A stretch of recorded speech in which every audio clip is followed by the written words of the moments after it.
gravado, ele é transmitido. Então não atrapalhe o irmão do lado a ser abençoado pela palavra de hoje. Quem precisa ouvir a voz de Deus, diga amém. Amém. Eu também. Vamos lá. Ageu capítulo 2. Vamos ler os 6 primeiros versículos.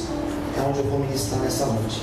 A palavra do Senhor diz assim: no 7º mês, ao 21º do mês, veio a palavra do Senhor pelo ministério do profeta Ageu, dizendo: fala agora a Zorobabel, filho de Sealtiel, ele é príncipe de Judá. Diga também a Josué, filho de Josadac, o sumo sacerdote, e ao resto do povo, dizendo: quem há entre vós que, tendo ficado, viu esta casa na sua primeira glória? Eles estão se referindo ao templo. E como vedes agora, não é esta como nada em vossos olhos, comparada com aquela? Ora, pois, esforça-te, Zorobabel, diz o Senhor. Esforça-te, Josué, filho de Josadac, sumo sacerdote. E esforçai-vos todo o povo da terra, diz o Senhor, e trabalhai, porque eu sou convosco, diz o Senhor dos exércitos.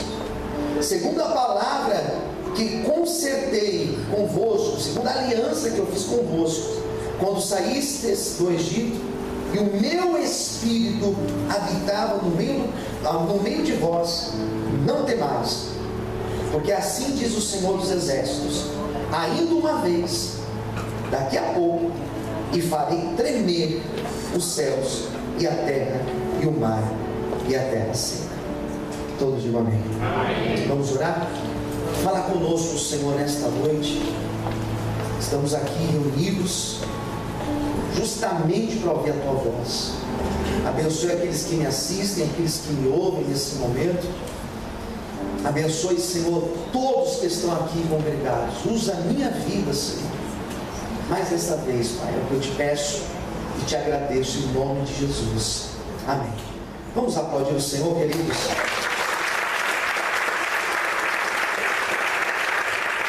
Glória a Deus. Essa palavra, ela me deu trabalho hoje para preparar.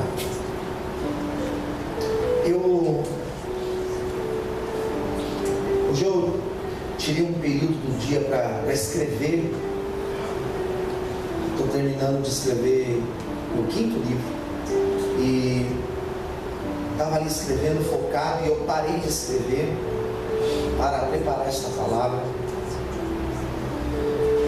E minha mente parece que estava confusa.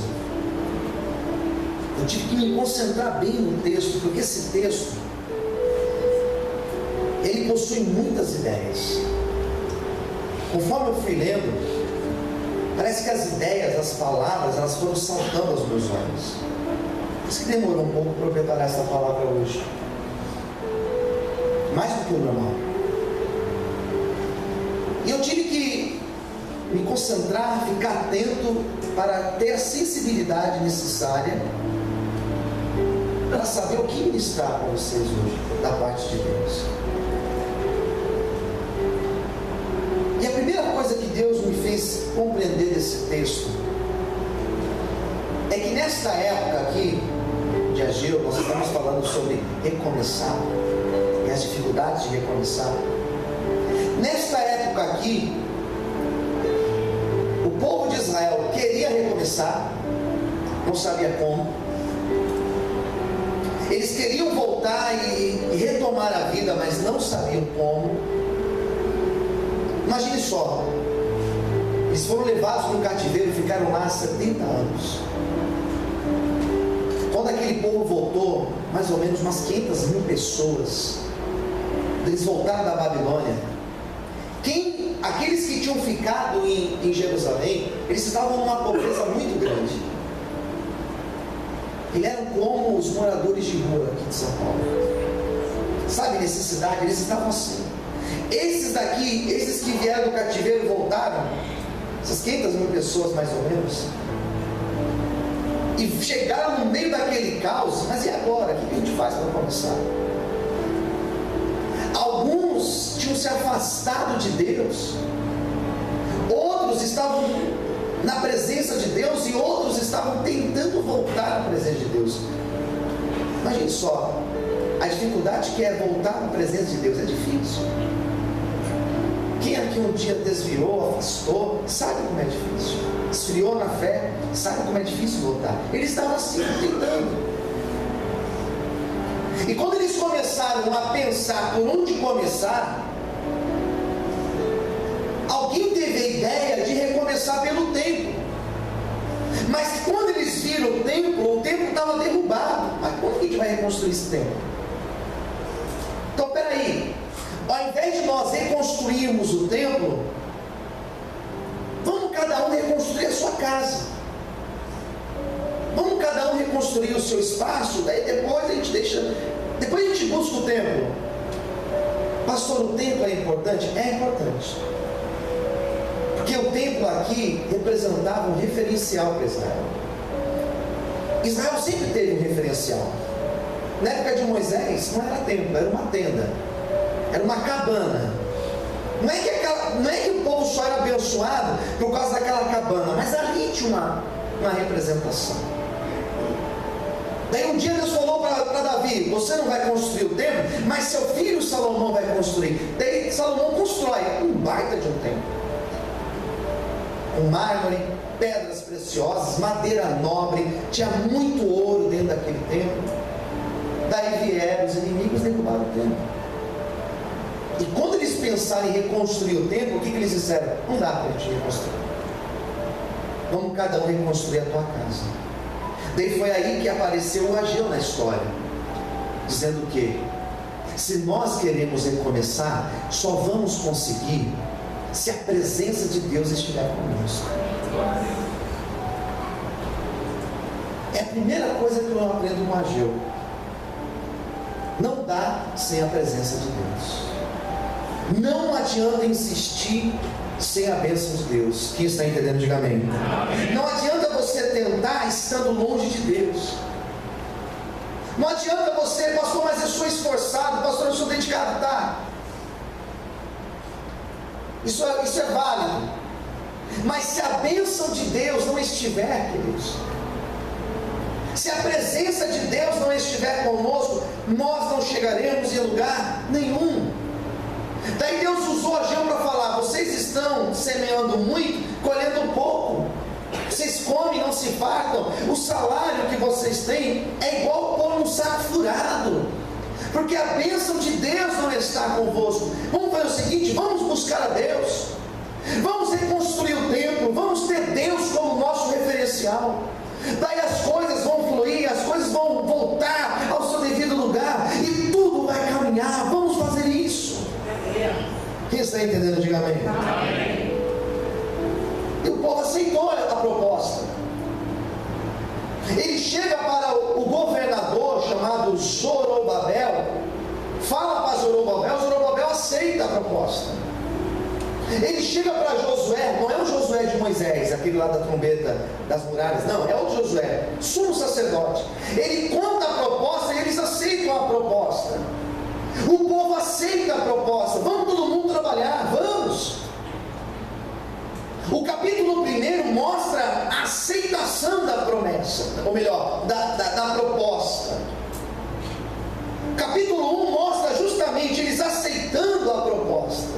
O rei Dario, que era o rei da Pérsia, hoje é onde fica o Irã hoje, ele que tinha dado a libertação para o povo, ele também estava de acordo com o povo. Era interessante para Dario aquele templo reconstruído. Mas quando eles foram retomar o templo, aqui tem o capítulo 2, eles cometeram um sério erro. Eles ficaram olhando para a aparência. Diga para o seu irmão do lado: tome cuidado. Mais alto, diga: tome cuidado com as aparências. Para o seu irmão, a aparência engana. Cuidado. Toma cuidado. Confunde. Cuidado para não se confundir, né? Aparência engana. Qual foi o problema da aparência? Eles olhavam para o templo que eles estavam começando a reconstruir, e quando aqueles mais antigos, que tinham visto o templo lá de trás, quando os mais antigos olhavam para aquele templo novo, eles colocavam a mão na cabeça e falavam: meu Deus, aquele templo que Salomão edificou, aquele negócio era vocês não estão entendendo, não tem nada a ver com isso que nós estamos levantando agora. O primeiro templo, ele era glorioso, ele era grande, tinha mármore, tinha pedras preciosas. Eles olhavam assim para aquele templo e diziam: isso aqui é um barraco. Perto daquele templo, isso daqui, misericórdia, voltamos para trás. O problema desse povo é que eles estavam olhando para a aparência, eles estavam olhando para aquilo que eles tinham perdido, eles estavam olhando para aquilo que tinha ficado lá atrás. E Deus estava dizendo para eles: não importa o que vocês perderam no passado, não importa se o outro templo era grande ou pequeno, não importa se a porta do outro templo era de madeira nobre e essa daqui é de, não importa o que seja, a glória que eu vou enviar nesse templo, ela vai ser maior do que eu enviei no primeiro templo. Sabe que Deus ministrou no meu coração, queridos, nessa tarde, que tem pessoas aqui olhando para o que perdeu, olhando para aquilo que ficou para trás, e Deus está dizendo: vira uma página, esquece, eu tenho coisas novas para a tua vida a partir de hoje, em nome de Jesus, aleluia. Meu Deus, você pode aplaudir o Senhor, queridos? Amém, queridos? Ao invés de olhar para a aparência, eles tinham que olhar para a essência de Deus que estava naquele projeto. Às vezes Deus nos coloca em lugares, em situações, às vezes Deus abre portas na nossa vida, às vezes Deus coloca pessoas do nosso lado que, se você for olhar para a aparência, você não vai ver nada de especial, mas na essência existe o mover de Deus. Fala para quem está ao seu lado: fique atento, porque Deus fará coisas grandiosas na tua vida, em nome de Jesus. Amém. Quem crê assim, diga amém. Aí esse povo, quando eles viram esta situação, a aparência, é mesmo, o outro templo era mais bonito? É muito mais bonito. O outro templo era mais luxuoso? É muito mais luxuoso. O outro templo tinha ouro de verdade mesmo? Tinha. Eles começaram a desanimar. Quem entendeu, diga amém. Desanimar. Deus tem falado muito comigo sobre isso. E é tão interessante que Deus tem colocado no meu lado um monte de pessoas desanimadas. Deus tem enviado para esta igreja aqui um monte de pessoas desanimadas. Deus, nesse ano, desde o começo lá do ano, desde a campanha dos 12 dias, Deus tem enviado pessoas para cá desanimadas, que não oram mais, que não acreditam mais nas promessas de Deus, que não creem mais que Deus pode fazer, que não creem mais que Deus vai agir. E sabe o que é interessante do desânimo? Que às vezes essas pessoas vêm conversar comigo, eu vou ser sincero com vocês.